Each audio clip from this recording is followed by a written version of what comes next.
Olá, boa noite. Vamos dando continuidade aos nossos estudos das quintas-feiras. Estamos estudando o livro O Evangelho segundo o Espiritismo. E hoje nós vamos então fazer a conclusão do capítulo 17, porque iniciamos na semana passada e capítulo mais longo, muitas informações, muitas orientações importantes, nós não conseguimos concluir então na semana passada, e hoje nós vamos fazer a conclusão desse capítulo muito interessante do Evangelho. Então, sejam todos muito bem-vindos, uma boa noite, muita paz. Vamos aguardar só um minutinho, o pessoal que vai chegando, os amigos que estão acostumados a estudar conosco aqui já online também, além de tantos outros que acompanham depois essas gravações. E a gente percebe com muita alegria quantas pessoas que têm acompanhado esses estudos. E então eu fico muito feliz pelo retorno, por perceber o interesse, porque a gente sabe que para manter a assiduidade, a frequência de um estudo é mais difícil mesmo do que assistir uma palestra esporadicamente. Então eu quero dizer que estou bastante feliz de perceber quantos têm mantido essa perseverança, essa dedicação em conhecer um pouco mais dessa doutrina, que a gente percebe o quanto nos ajuda, o quanto é importante em nossa vida. Então vamos vendo aqui, várias pessoas já chegaram. A Neuza Marquisola, muito bem-vinda, boa noite. A Cláudia Almeida, sempre com a gente também. O Antônio Sérgio Beleze, muito bem-vindo, um abraço, Antônio. Miguel Arruda, amigo de longas datas aí, né, Miguel? A Shirley Santana, também outra amiga, companheira que tem acompanhado sempre conosco.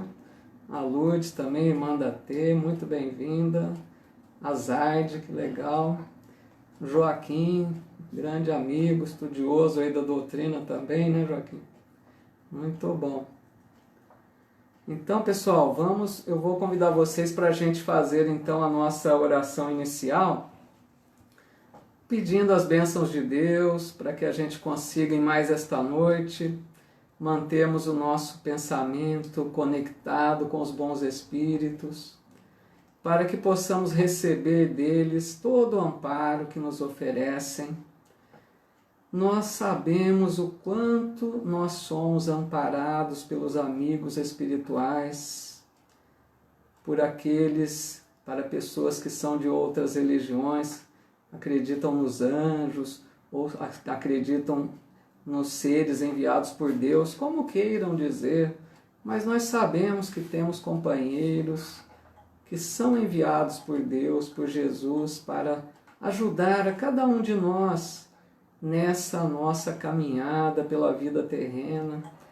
Nós sabemos quantas dificuldades nós temos que enfrentar em nossa vida, mas nós percebemos sempre uma presença amiga. Muitas vezes a gente diz até, eu não sabia que tinha toda essa força para enfrentar esse problema, porque nós percebemos o quanto somos amparados pelos espíritos amigos, por aqueles que Deus nos envia para nos proteger, nos auxiliar, o nosso anjo guardião, o nosso anjo protetor.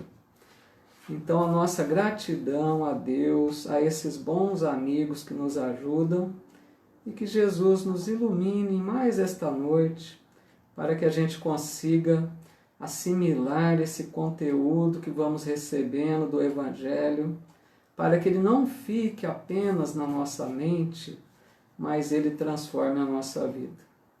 Em nome de Deus, de Jesus, o nosso Mestre, vamos iniciando mais esta noite de estudos. Então, assim, pessoal, nós vamos ver agora a continuidade do capítulo 17, então, né, como já disse, para a gente fazer essa conclusão. A Vera também está aqui com a gente sempre. A Natália Silva, que legal, uma grande amiga lá de Araraquara. Jovem, mas bastante estudiosa da doutrina também. O Antônio Luiz Carone, um grande amigo. A Zuleide Carvalho, que legal, sempre também com a gente, lá da Bahia, que bom, de Salvador, muito legal. Pessoal, então vamos lá, nós paramos no item número 4. No item 4, que Allan Kardec intitula Os Bons Espíritas. Então ele diz, vamos só antes disso fazer uma recapitulação do que nós falamos na semana passada, que nós estudamos então sobre a perfeição, não é? Nós falamos, esse capítulo é Sede Perfeitos, né? Nós falamos sobre aquela perfeição que é possível cada um de nós atingirmos durante as múltiplas reencarnações que estão pela frente, né? Depois de inúmeras reencarnações, um dia, lá no futuro distante, nós também nos tornaremos espíritos puros como Jesus, chegando então a um ponto de perfeição que é possível às criaturas de Deus. E falamos também sobre os caracteres, sobre as virtudes do homem de bem, né? Até aqui eu quero fazer uma observação que quando a gente fala sobre o homem de bem, a gente chega até a assustar um pouco, porque são muitas qualidades, muitas virtudes. Não é para a gente desanimar, pensar assim, nossa, eu estou muito distante disso, eu não consigo. Realmente, o homem de bem que é falado ali no Evangelho é aquela pessoa que está num nível bastante elevado das conquistas, das virtudes, né? Mas assim, é para servir de inspiração, de motivação para que a gente venha a alcançar. Aos poucos, não vamos conseguir todas de uma vez.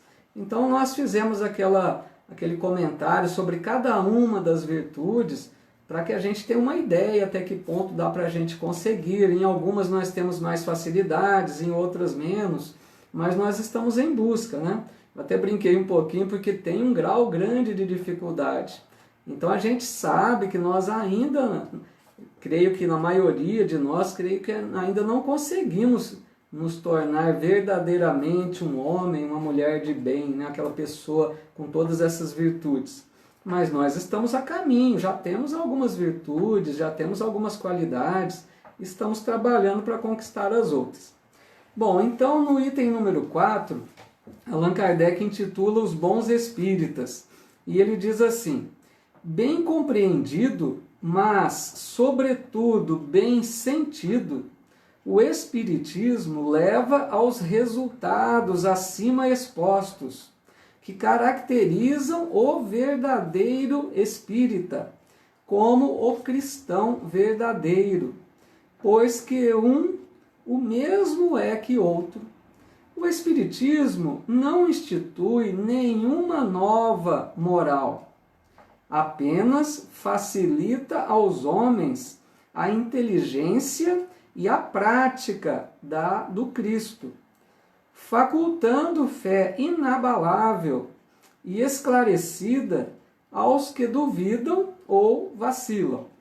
Então aqui vejam que interessante que Allan Kardec está fazendo um comentário já começando a analisar aqueles que poderiam ser considerados bons espíritas. Nós vamos ver aqui que ele faz uma divisão entre os espíritas, né? Nesse sentido das condições que já conseguiram alcançar. Então ele fala aqui que o espiritismo bem sentido e não apenas bem compreendido. Veja só que interessante isso. Porque o espiritismo bem compreendido é a questão da inteligência. Quando a gente entende, a gente lê as mensagens espíritas, a gente compreendeu. Então eu já entendi, tem reencarnação, tem o mundo dos espíritos, tem toda a questão espiritual. A gente começa a entender os postulados da doutrina. Isso é bem compreendido. Agora, bem sentido é quando o Espiritismo transforma a nossa vida. Quando a gente começa a se adaptar a esses postulados na nossa vida. Aí é que está a diferença.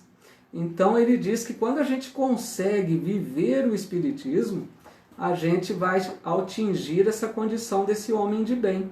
Porque vivendo os postulados espíritas, a gente vai alcançar essas virtudes então. Eu até costumo colocar uma situação para a gente compreender bem. Existe uma diferença entre entrar para a doutrina e a doutrina entrar em nós. A gente entra para a doutrina quando nós começamos a frequentar a casa espírita, por exemplo, as reuniões mediúnicas, aplica passe, lógico na época de normalidade, né? Não nessa época agora. Mas quando a gente começa a frequentar a casa, participar de uma atividade, fazer palestras, aplicar passe, ser um trabalhador da casa espírita ou frequentador, nós entramos para a doutrina. Agora, não quer dizer que quando a gente entra para a doutrina, que a doutrina entrou em nós. Porque quando ela entra em nós, que a gente realmente percebe a profundidade dos ensinos, a gente transforma a nossa vida. A gente começa a se modificar, a corrigir as nossas imperfeições, a rever nossos procedimentos. Por isso que ele coloca aqui Espiritismo bem sentido. Tá? E aí diz também que o Espiritismo não institui nenhuma nova moral. A moral que o Espiritismo apresenta já é muito bela, que é a moral do Cristo, do Evangelho. Então o Evangelho é o roteiro da parte religiosa do Espiritismo. Então não precisaria de uma nova moral. O que a doutrina apresenta, sim, é a condição de facilitar o entendimento da moral do Cristo. Porque o Evangelho, a gente percebe quantas passagens que precisa de uma chave, de uma explicação, de uma orientação melhor para que a gente penetre a profundidade daquele ensino do Cristo. Por isso que ele mesmo, Jesus, disse que ele enviaria o Consolador prometido para que esclarecesse aqueles pontos que ele não pôde falar com profundidade na sua época. Então Jesus já sabia que seria preciso aguardar mais alguns séculos, né? Como nós sabemos depois dele, mais de 1800 anos, para que surgisse a doutrina espírita na Terra, trazendo essa luz maior sobre o Evangelho do Cristo. Continuando ainda, Allan Kardec diz que existem muitos espíritas, muitas pessoas que acreditam nos fatos das manifestações espirituais, mas não apreendem o alcance moral. Como seria isso? A gente percebe isso. Muitas pessoas gostam de participar de reuniões mediúnicas, até porque algumas casas fazem reuniões abertas, né? Ou em própria casa de familiares, a gente sabe que às vezes acontece. Então muitas pessoas se interessam mais pelo fenômeno, ou gostam de participar de uma reunião de cura, ou uma reunião de materialização quando acontecia. Então é aquela pessoa que é levada mais pelos fenômenos das manifestações espirituais, mas ela ainda não conseguiu perceber a parte principal da doutrina, que é a profundidade da moral, daquele convite à transformação moral. Então essas pessoas ficam mais presas às manifestações. E Allan Kardec diz que isso acontece devido ao grau de sensibilidade que ele chama de maturidade do senso moral. Olha que interessante isso. Maturidade do senso moral.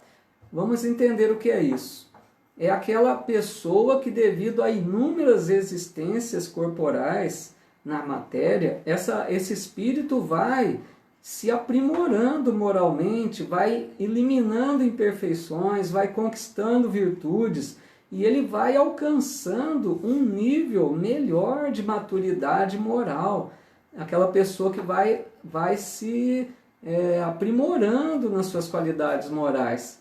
Então é interessante que ele diz assim, não depende da idade da pessoa. Olha que interessante, porque às vezes a gente percebe, e muitas vezes, um jovem, muito jovem, com grande maturidade do senso moral.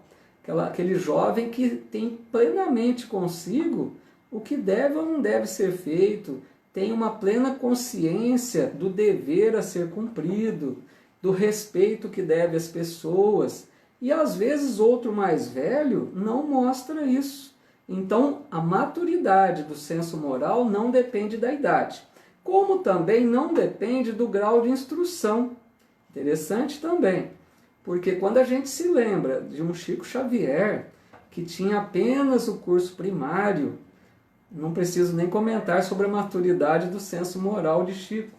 E quando a gente vê, às vezes, uma pessoa altamente estudada, formada em mestrado, doutorado, não quer dizer que ela tenha esse senso moral aprimorado.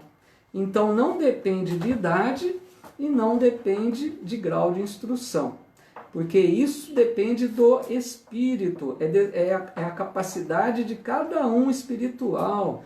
O espírito, às vezes, ele está num corpo jovem, mas ele traz toda aquela bagagem do passado. Às vezes, em alguma reencarnação, no seu programa reencarnatório, não está previsto uma dedicação aos estudos muito com profundidade, mas ele tem aquela bagagem. Então fica claro isso. Então essa pessoa que tem essa bagagem do senso moral, ele não fica preso às manifestações, ele percebe qual é o lado mais importante que a doutrina está oferecendo.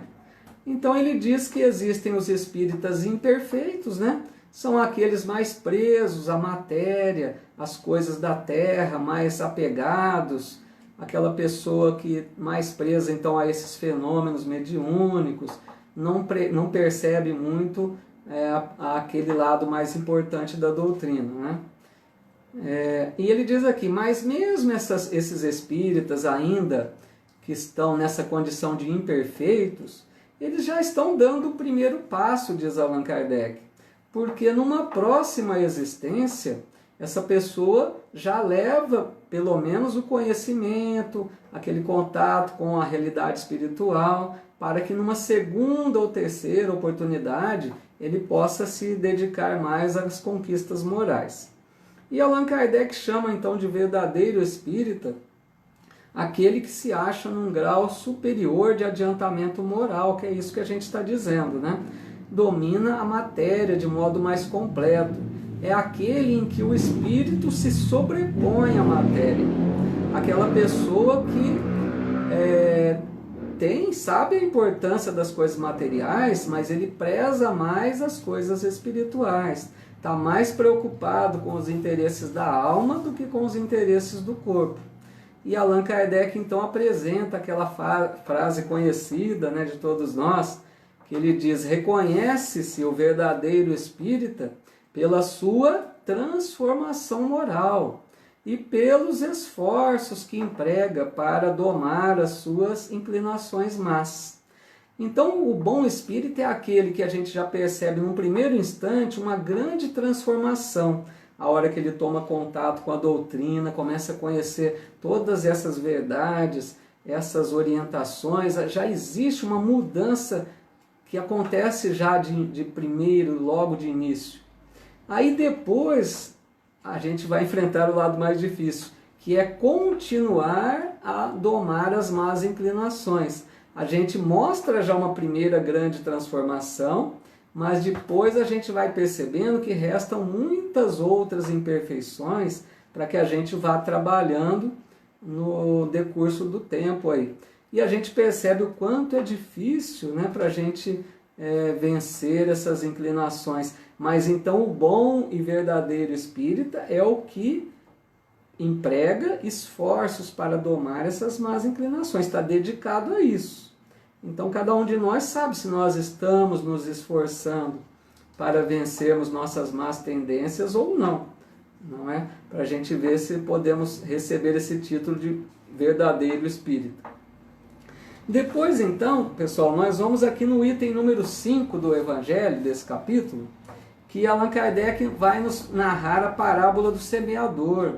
Eu vou pedir licença para vocês para ler um pouquinho longa, não muito, mas essa parábola é muito interessante de acordo com esse estudo que estamos fazendo.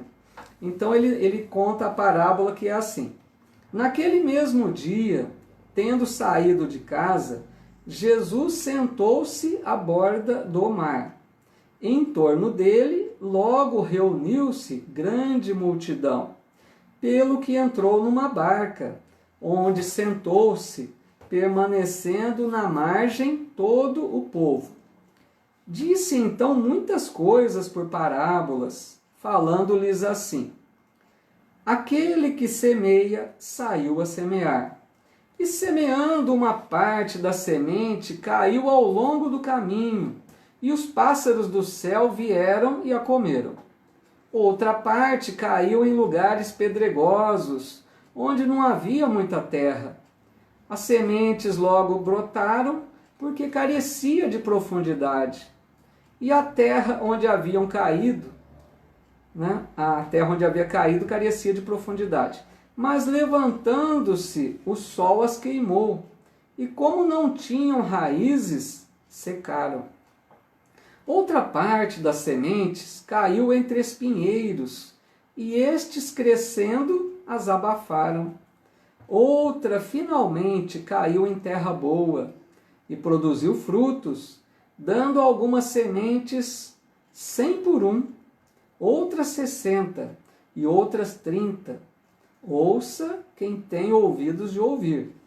Então essa parábola, que eu creio que é muito conhecida de nós, ela tem muitos ensinos aqui que seria importante até comentar com mais calma, mas devido ao nosso tempo nós vamos fazer um comentário rápido, né? Então vamos imaginar que Jesus sempre contava então histórias de acordo com aquelas coisas que eles conheciam para transmitir profundos ensinamentos.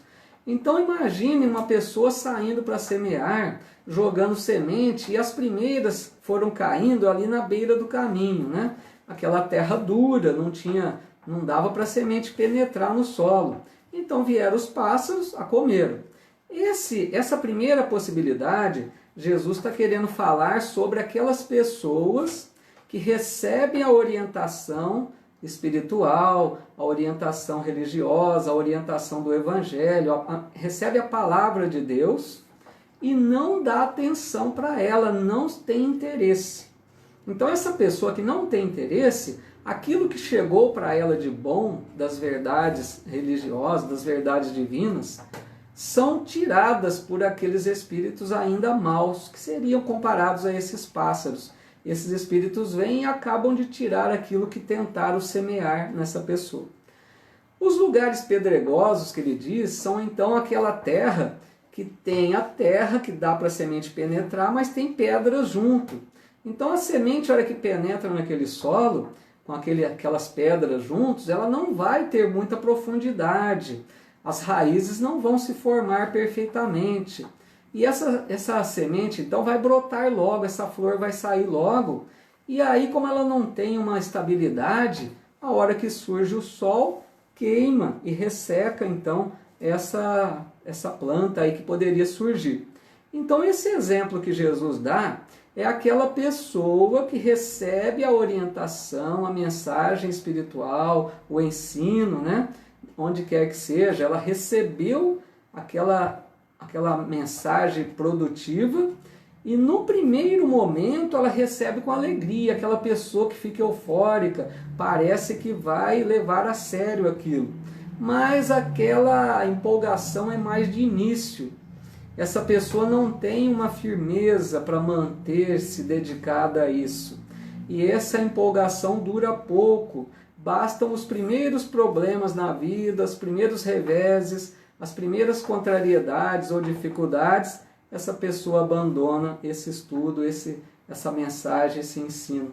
Então, por isso que é comparado a esses lugares pedregosos, né? Depois ele fala então dos espinheiros. Imagine umas sementes caindo num lugar onde vai nascer espinhos juntos. Então aquela florzinha vai nascendo e um monte de espinhos ao lado dela.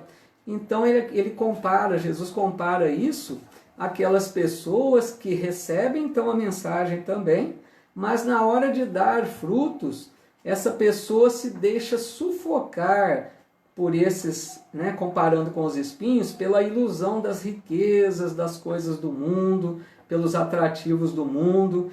Ela fica com aquela mensagem, quer se dedicar, mas na hora que percebe tudo que o mundo oferece, ela abandona aquilo que seria o principal, que seria aquele estudo espiritual, a mensagem divina, ela se deixa sufocar pelas coisas do mundo.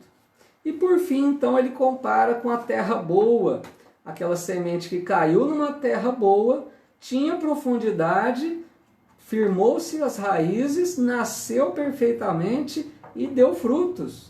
Aí Jesus dá um detalhe, ele fala, umas deu 100 por um, outras 60, outras 30. Por que ele diz isso? Porque cada pessoa tem o seu potencial. Cada um recebeu a inspiração, a mensagem, a orientação divina, mas cada um vai produzir na sua capacidade. Então, uns produzem mais, outros produzem menos, outros um pouco menos. Por isso, mas todos estão produzindo, só que cada um dentro das suas possibilidades. Por isso, aqui dá essa ideia, então, desse nosso caminhar para a perfeição. Nós somos como essas sementes, essa terra, né? Onde essa semente é plantada, como que nós vamos produzir, como que nós vamos... será que a nossa terra está boa para fazer essa semente dar frutos, né? Então, na nossa caminhada pelas reencarnações, nós estamos aprendendo a utilizar bem aquilo que nós recebemos, a mensagem divina.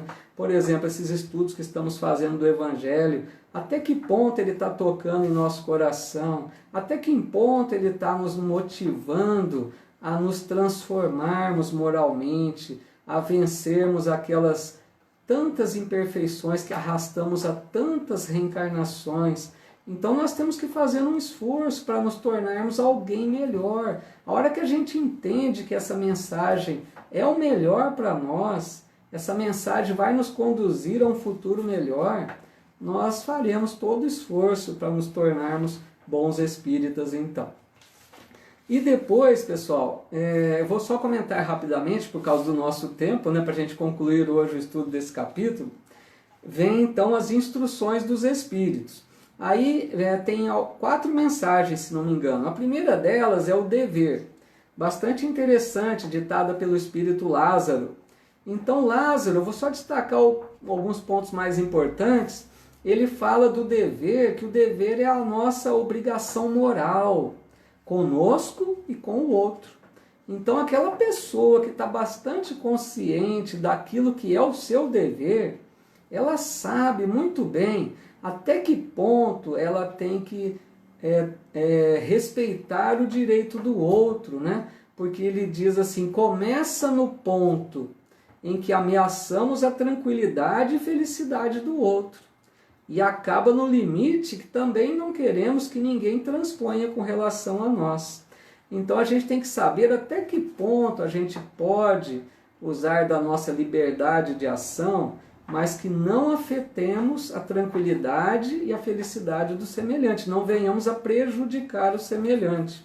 Então esse dever, essa consciência que a gente tem, nos leva a agir corretamente para conosco, cuidando de nós, do nosso corpo, para que a gente tenha uma vida em boas condições, para que a gente cumpra aquilo que estamos reencarnados, e também que a gente tenha esse dever para com o semelhante.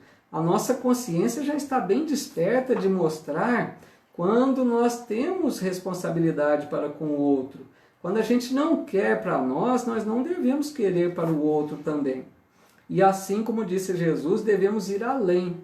Tudo aquilo que a gente gostaria que nos fosse feito, que a gente faça também para o nosso semelhante. E aqui Lázaro lembra então que esse dever está condicionado ao livre-arbítrio, é lógico, né?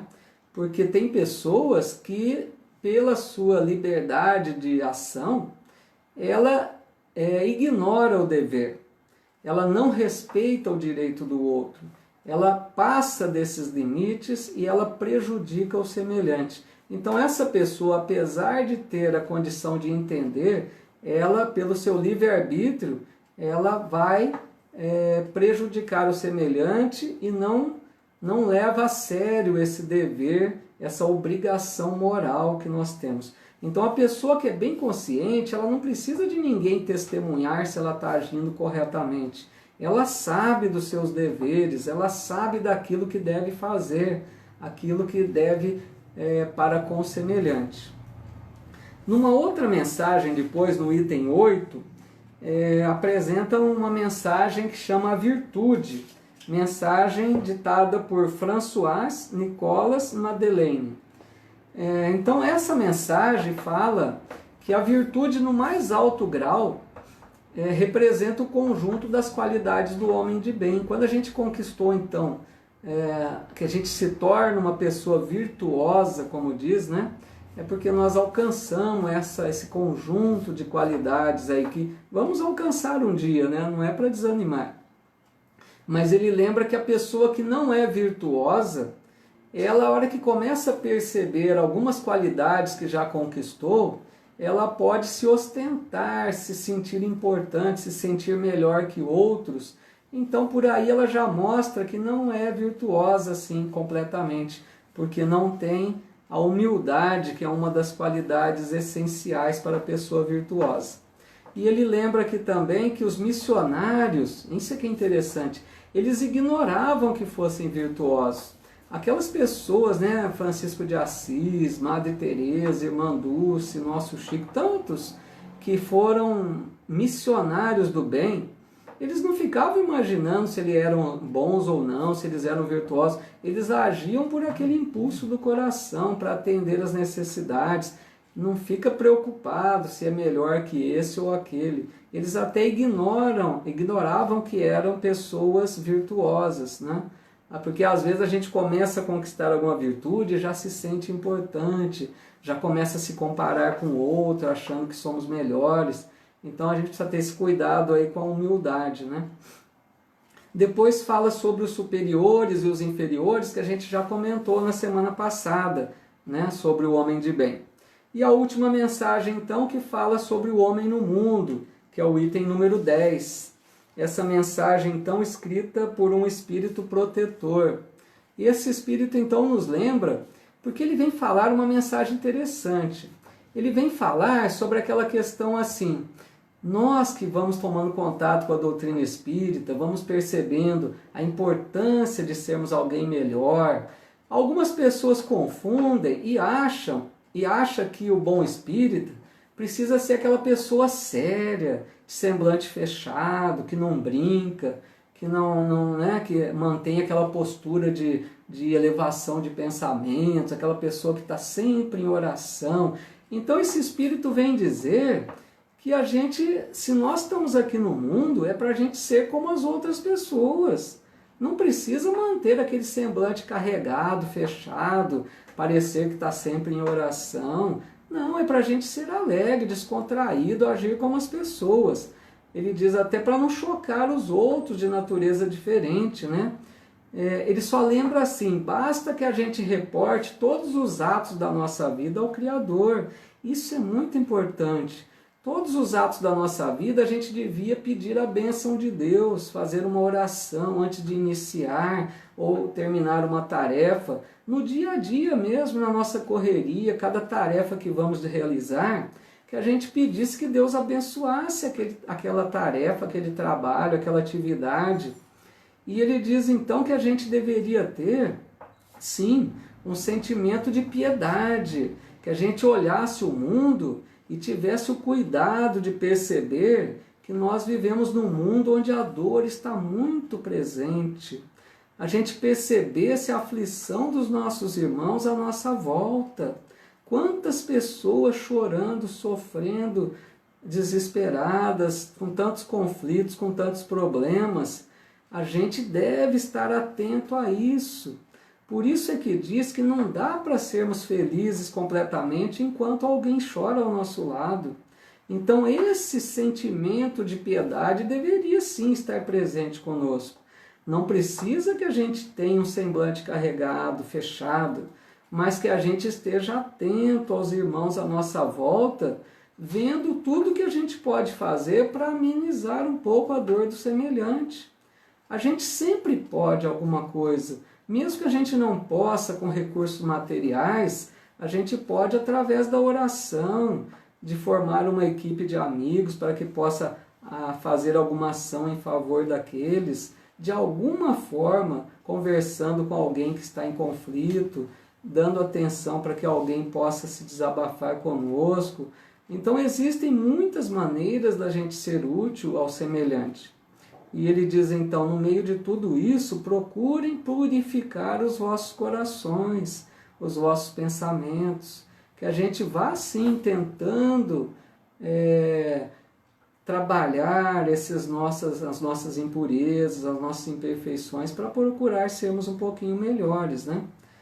Mas que a gente tenha essa condição normal. Porque às vezes a gente percebe, até na casa espírita, já presenciei fatos, né?